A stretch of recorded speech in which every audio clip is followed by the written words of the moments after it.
Welcome in study time guys. Student, ये first year chemistry chapter 2 में Islamic structure में आज हमारा टॉपिक रिलेटेड करता है क्वांटम नंबर से। बेसिकली क्वांटम नंबर्स का जो ताल्लुक है वो डिस्क्रिप्शन ऑफ ऑर्बिटल्स है, या सब एनर्जी लेवल भी कहते हैं आप इनको। तो दो कॉन्सेप्ट हमने इससे पहले पढ़े। एक कॉन्सेप्ट ये था कि बोर्स ने जो है कंसीडर किया था कि कोई भी इलेक्ट्रॉन किसी न्यूक्लियस के अराउंड एज ए पार्टिकल जो है एक सर्कुलर ऑर्बिट में मूव करता है। तो बाद में आने वाली नई रिसर्च में डी ब्रोगली ने ये कहा कि इलेक्ट्रॉन जो है एज ए वेव भी कंसीडर करता है, क्योंकि ये दो डिफरेंट फिनोमिना है। तो जो क्वांटम नंबर का ताल्लुक है वो एक नए साइंटिस्ट यानी मैथमेटिशियन भी थे, वो श्रोडिंगर से ताल्लुक रखता है, जिनके मुताबिक इलेक्ट्रॉन को एज ए वेव ट्रीट किया जाता है। और उसी लिए उन्होंने ऑर्बिटल को डिफाइन किया था कि ये एक ऐसा रीजन है जहाँ किसी इलेक्ट्रॉन की प्रेजेंस जो है वो मैक्सिमम प्रोबेबिलिटी के साथ। जैसे मैं अक्सर एक एग्जांपल देता हूँ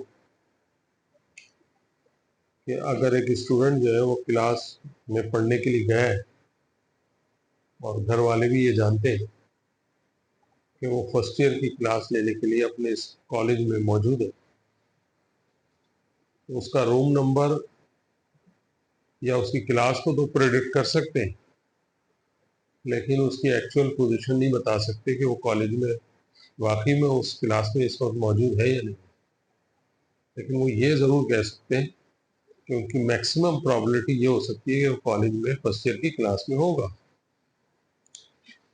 तो एक इलेक्ट्रॉन के लिए भी हम उसकी स्पेस को या उस रीजन को तो प्रेडिक्ट कर सकते हैं कि वो कहाँ हो सकता है, लेकिन उसकी एक्चुअल लोकेशन जो है वो उस वक्त नहीं बता सकते। तो ऑर्बिटल को डिफाइन किया गया है कि ये एक्चुअली स्पेस या रीजन, स्पेस और region around a nucleus where finding an electron or probability of finding an electron is maximum। फिर श्रोडिंगर ने क्या बताया? श्रोडिंगर ने ये बताया कि एक्चुअली उसने कुछ मैथमेटिकल डेरिवेशन वेव से मुतालिक ड्राइव की और उसमें कुछ इंटीजर्स जो है वो डिफाइन किए इन वेव क्वांटम नंबर्स की शक्ल में।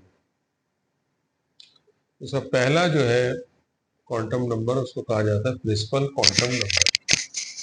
बेसिकली प्रिंसिपल क्वांटम नंबर जो है वो किसी भी इलेक्ट्रॉन या ऑर्बिटल के साइज को डिफाइन करता है, और साइज से हमें उसकी एनर्जी का भी पता चलता है। तो इसकी सिग्निफिकेंस क्या है कि प्रिंसिपल क्वांटम नंबर डिफाइन या describe the size and energy of orbital और सब energy levels.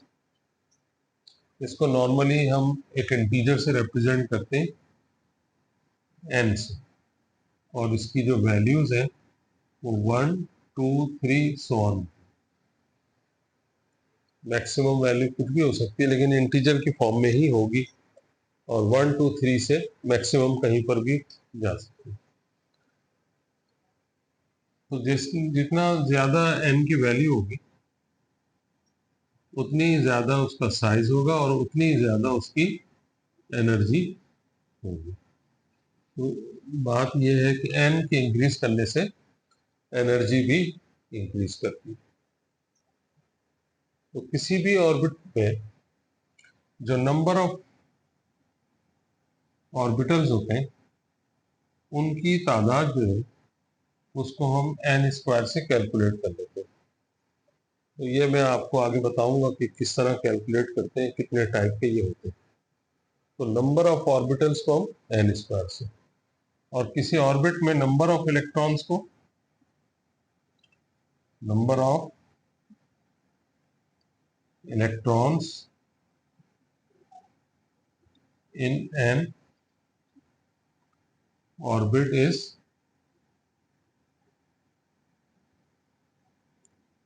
2n square, twice of n square. अब ऐसे सपोज कर लें कि अगर n की वैल्यू 1 है, इसको अक्सर हम k शेल भी कह देते हैं, तो इसमें अगर हम नंबर ऑफ इलेक्ट्रॉन कैलकुलेट करना चाहें तो इस फॉर्मूले को यूज करके हम कर सकते हैं। 1 स्क्वायर 1, 1 टू द 2। इसी तरह L में n equal to 2, twice of 2 square that is twice of 4 which is equal to 8। Second energy level जो है उसमें नंबर ऑफ इलेक्ट्रॉन्स कितने होंगे? 8। इसी तरह आप n के लिए या m के लिए कैलकुलेट कर सकते हैं। इसके लिए प्रिंसिपल क्वांटम नंबर की वैल्यू 3, आप इसमें n की जगह 3 पुट कर दें, स्क्वायर करें, 3 3 जा 9, 9 टू जा 18। और फोर्थ ऑर्बिटल के लिए जिसकी वैल्यू जो है n इक्वल टू, हम इसको n से रिप्रेजेंट भी करते हैं, n equal to 4 quantum number भी हो सकता है। और इसके अंदर अगर हम 4 रखें तो 4 स्क्वायर इज 16, 16 टू द 32। तो आप किसी भी एनर्जी लेवल के लिए नंबर ऑफ इलेक्ट्रॉन्स को इस फॉर्मूले से डिटरमिन कर सकते हैं। तो स्टूडेंट, अब हमारा सेकंड जो क्वांटम नंबर है उसको कहा जाता है azimuthal quantum number. Basically azimuthal quantum number represent करता है या डिस्क्राइब करता है shape of orbital, shape of orbital. जैसे कि मैंने बताया कि जो क्वांटम नंबर्स होते हैं वो डिस्क्राइब करते हैं सब एनर्जी लेवल्स को। इसका जो शेप है किसी भी ऑर्बिटल का, वो हर ऑर्बिटल का शेप डिफरेंट हो सकता है। तो 4 किस्म के ऑर्बिटल्स होते हैं। तो यहाँ पर इसको हम एक सिंबल से रिप्रेजेंट करते हैं और इसकी जो वैल्यूज होती हैं वो 0 से 100 होती है, यानी कि इसका फॉर्मूला हो जाएगा n-1। तो n जो है ये प्रिंसिपल क्वांटम नंबर। तो अगर आप कोई भी वैल्यू अगर n की सब्स्टिट्यूट करें तो इससे आप l की वैल्यू कैलकुलेट कर सकते हैं। अगर मैं n इक्वल टू 1, जिसकी मिनिमम वैल्यू n के लिए 1 हो सकती है, तो l जो है 1 minus 1 which is equal to 0 हो जाएगा। अगर n इक्वल टू 2 सब्स्टिट्यूट कर दे तो l की वैल्यू जो है वो क्या हो जाएगी? 2 minus 1 equal to 1। n equal to 3 के लिए l is equal to 3 minus 1 equal to 2। तो l equal to 3 minus 1 which is equal to 2 for n equal to 3। इसी तरह l equal to 4 minus 1 is equal to 3 for n equal to 4। तो basically ये जो l की different values होती हैं ये सिंबल्स में रिप्रेजेंट की जाती है। यानी अगर l की वैल्यू 0 है तो इसको हम S शेप से रिप्रेजेंट करेंगे जो कि स्फेरिकल होता है। ये स्फेरिकल शेप का मतलब ये है कि 3 डायमेंशन के अंदर इस ऑर्बिटल का शेप जो है वो एक स्फेयर की फॉर्म में होगा। अगर l इक्वल टू 1 है तो इसके लिए हम इसको P और P शेप कहते हैं, डम बेल शेप। डम बेल शेप ये कुछ आगे हम जब शेप पढ़ेंगे तो कुछ इस तरह का होता है। हर एक्सिस के अलॉन्ग होता है, ये एक्स एक्सिस के या वाई एक्सिस के या जेड एक्सिस के अलॉन्ग हो सकता है। तो पी सब शेल कहलाता है, या डम बेल शेप भी कहते हैं इसको, पी ऑर्बिटल भी कहा जाता है। एल इक्वल टू 3 2 माइनस 1 के लिए डी सब शेल होता है। इसके शेल डिफाइंड नहीं है, कॉम्प्लिकेटेड होते हैं, तो नॉर्मली ड्रा किए हुए बुक में आगे चल के हम पढ़ेंगे। एल इक्वल टू 3 इसको एफ सब शेल कहते हैं। यूं हर वैल्यू जो है एल की वो किसी ना किसी शेप को रिप्रेजेंट करती है। ये 4 किस्म के शेप है और वैल्यू जो है एल की जो भी आएगी वो, लेकिन किसी ऑर्बिट में जब हम शेल को देखते हैं, यानी अगर हम के शेल की बात करें जिसके लिए एन की वैल्यू 1 होती है, तो बेसिकली जैसे कि हमने पढ़ा कि एल की वैल्यू 0 होगी, इसका मतलब ये हुआ कि इसमें जो सब शेल है उनमें टाइप ऑफ सब शेल जो है वो सिर्फ एस होगा, यानी के शेल कंटेन या consist of only one S shell. अगर एल शेल है तो एन इक्वल टू 2 हो जाएगा।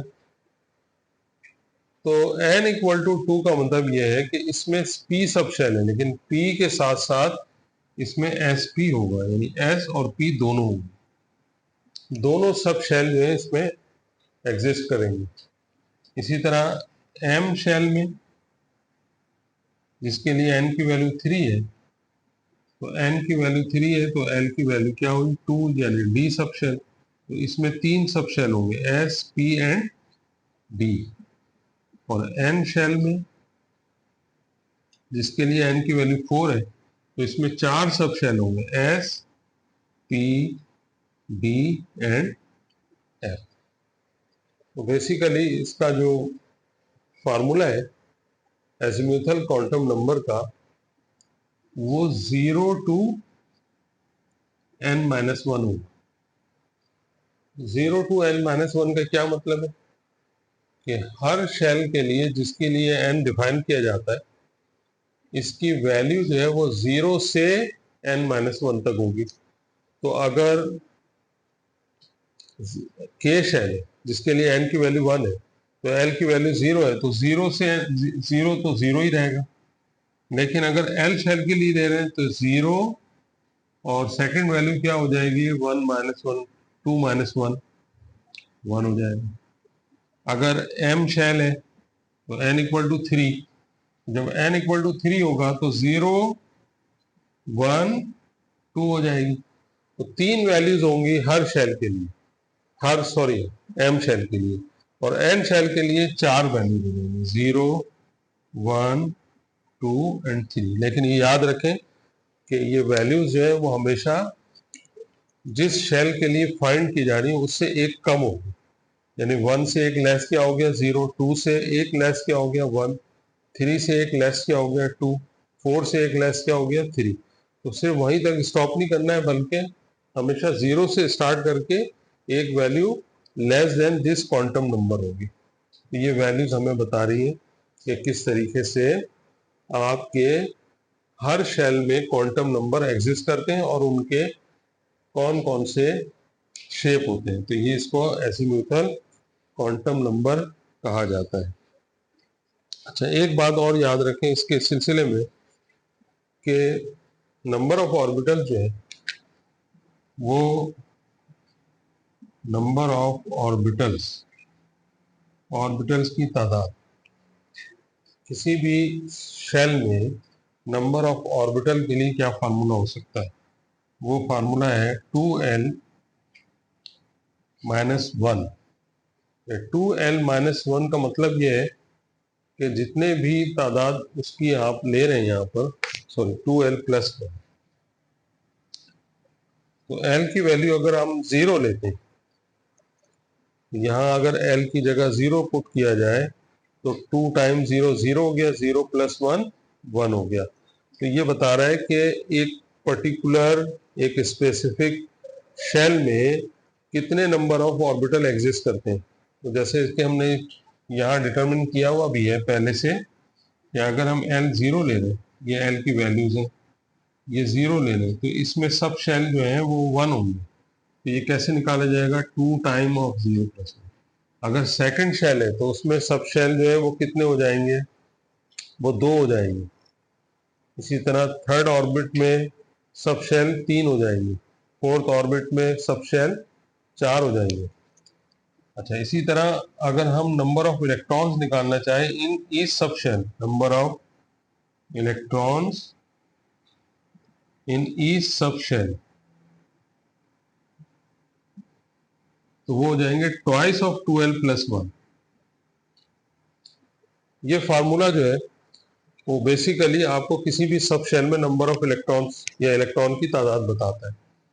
जैसे अगर मैंने जैसे आपको बताया कि L की वैल्यू 0 है, तो ये 2 1 2 यानी 2 इलेक्ट्रॉन्स हो जाएंगे। तो S ऑर्बिटल में नंबर ऑफ इलेक्ट्रॉन्स जो हैं वो बेसिकली कितने हो जाएंगे, 2 इलेक्ट्रॉन्स हो जाएंगे। इस फार्मूले से भी कैलकुलेट किया जा सकता है। अगर हम सेकंड शेल के लिए निकाल रहे हैं, जिसके लिए L की वैल्यू 1 है, तो 2 1 2 + 1 3, 3 टाइम 2 इज 6, यानी कि P सब शेल के लिए ये वैल्यू जो है वो 6 इलेक्ट्रॉन है।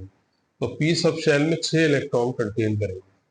इसी तरह अगर आप D के लिए निकालना चाहें, तो D के लिए L की वैल्यू जो है वो 2 है, तो 2 टाइम 2 इज 4, 4 + 1 5, 5 2 10, यानी इवन डिजिट होंगे 2 6 10। और फोर्थ ऑर्बिटल F के लिए कितने हो जाएंगे, 4 3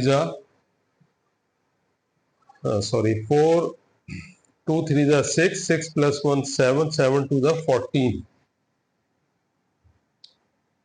तो बेसिकली ये जो है ये आपको क्या बता रहा है ये फार्मूला, कि हर सब शेल में नंबर ऑफ इलेक्ट्रॉन्स बता रहा है कितने मैक्सिमम हो सकते हैं।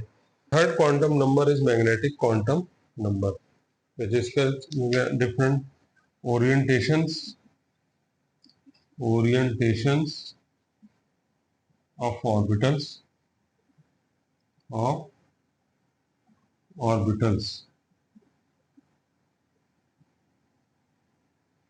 Value of magnetic quantum number is -L to +L. The value of each quantum number value depend upon the previous quantum number. तो यहाँ पे आप देख लें कि अगर L 0 है, तो उसके लिए मैग्नेटिक क्वांटम नंबर, इसको M से रिप्रेजेंट किया जाता है, इसकी वैल्यू भी 0 हो जाएगी। इस तरह अगर हम L = 1 लें, जैसे कि मैंने बताया इसकी वैल्यू -L से +L है, तो क्या हो जाएगा, -1 0 +1। इसी तरह L = 2 के लिए M की वैल्यू -2 -1 0 +1 +2।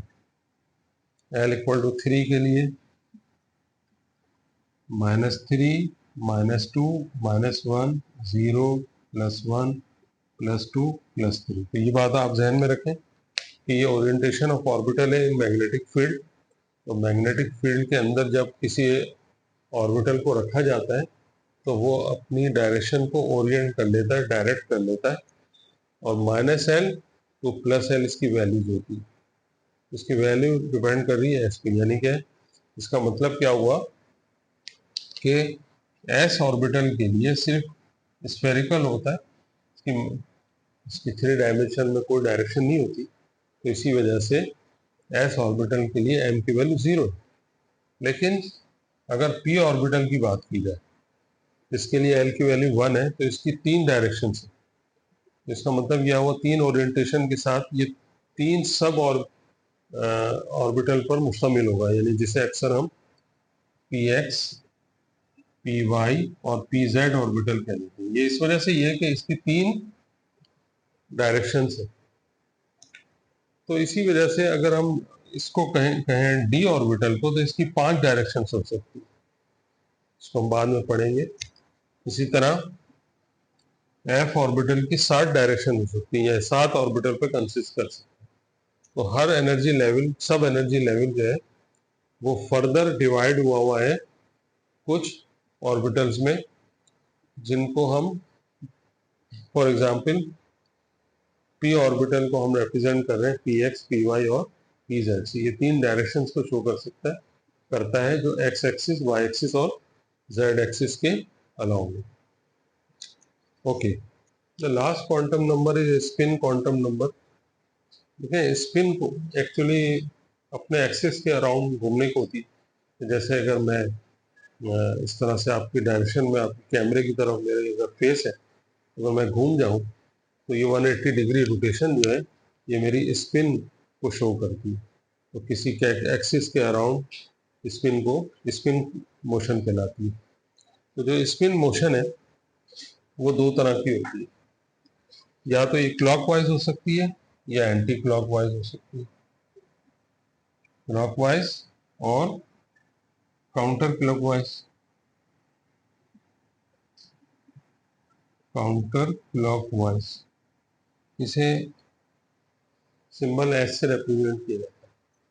अच्छा, क्योंकि अक्सर ये भी होता है कि एस से हम किसी ऑर्बिटल को भी रिप्रेजेंट करते हैं, तो सम टाइम बुक्स में से एम एस लिखा हुआ गया है।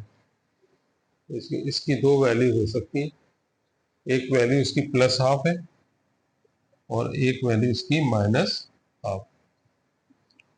स्टूडेंट एक्चुअली ये जो हम पढ़ रहे हैं ये सारी चीज़ें प्रोबेबिलिटी। तो प्रोबेबिलिटी में जैसे एक आपको कहते हैं कि अगर एक कोइन को टॉस करें तो 50% चांस है हेड आता है, 50% चांस है कि टेल आता है। तो 50% को आप किस तरह रिप्रेजेंट करते हैं? 50 डिवाइड बाई 100, उसको डिवाइड करेंगे तो हाफ वैल्यू आएगी। तो बेसिकली ये वैल्यू जो है रिप्रेजेंट करती है प्रोबेबिलिटी को, और प्लस या माइनस साइन शो करता है कि इलेक्ट्रॉन की जो डायरेक्शन है वो आया क्लॉकवाइज है या एंटी क्लॉकवाइज है। तो जो क्लॉकवाइज डायरेक्शन है ये पॉजिटिव हाफ है। क्लॉकवाइज को पॉजिटिव हाफ लेते हैं और काउंटर क्लॉकवाइज को